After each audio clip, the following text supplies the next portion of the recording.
পৃথার চক্রান্তে লগ্নভ্রষ্টা হলো দীপা। শেষ মুহূর্তে সূর্য এসে দীপার স্মৃতিতে সিঁদুর পরিয়ে দীপার সম্মান রক্ষা করলো।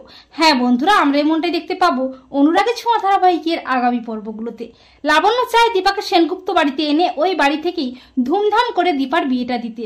আর দীপাও লাবণ্যের ইচ্ছেকে সম্মান জানিয়ে সোনারূপাকে নিয়ে সেনগুপ্ত বাড়িতে আসে। কিন্তু জয় দীপাও সোনারূপাকে নানাভাবে অপমান করতেই থাকে।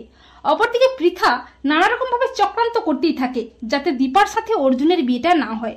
পৃথা বলে যে দীপা যাতে এই বাড়িতে বউ হয়ে না আসতে পারে আমি সেই ব্যবস্থাই করব, কারণ ও যদি এ বাড়িতে আসে তাহলে অর্জুনের সমস্ত সম্পত্তি আমি নিতে পারবো না, তাই বিয়েটা যেভাবেই হোক আটকাতেই হবে। এই বলে পৃথা ভিক্টরের কাছে যায় এবং বিয়েটা ভেস্তে দেওয়ার জন্য প্ল্যান করে। এরপর দেখতে দেখতে চলে আসে দীপার জীবনের সেই শুভ মুহূর্ত। দীপা কোণে বেশে সেজে ওঠে আর অর্জুনও বর বেশে ছাদনাতলায় হাজির হয়। দীপাকে ছাদনাতলায় নিয়ে আসা হয়, শুভ দৃষ্টি হয়, মালা বদল হয়, 7 পাক ঘোরাও হয়। এরপর আসে সিঁদুরদানের পালা।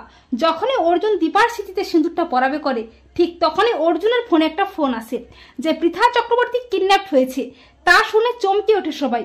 অর্জুনের হাত থেকে সিঁদুরটা পড়ে যায়। অর্জুন বলে আমাকে এক্ষুনি যেতেই হবে। এইবারে অর্জুন দীপার স্মৃতিতে সিঁদুরটা না পরিয়ে বিয়ের মণ্ডপ ছেড়ে চলে যায়। দীপা একবারে ভেঙে পড়ে।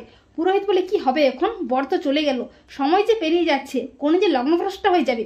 দীপা মনে মনে ভাবে অর্জুন দা তুমি একবারও আমার সম্মানের কথাটা ভাবলে না। লাবণ্য বলে কি করব আমি এখন, আমার মেয়েটার কি হবে, আমার মেয়েটা কি তবে লগ্নভ্রষ্ট হয়ে যাবে। দীপাকে সবাই মিলে নানা রকম ভাবে কথা শোনাতে থাকে। তখন আচমকা সূর্য এসে চিৎকার করে বলে না, লগ্নভ্রষ্ট হবে না। সূর্যকে দেখে অবাক হয়ে যায় সবাই। দীপা বলে ডাক্তারবাবু।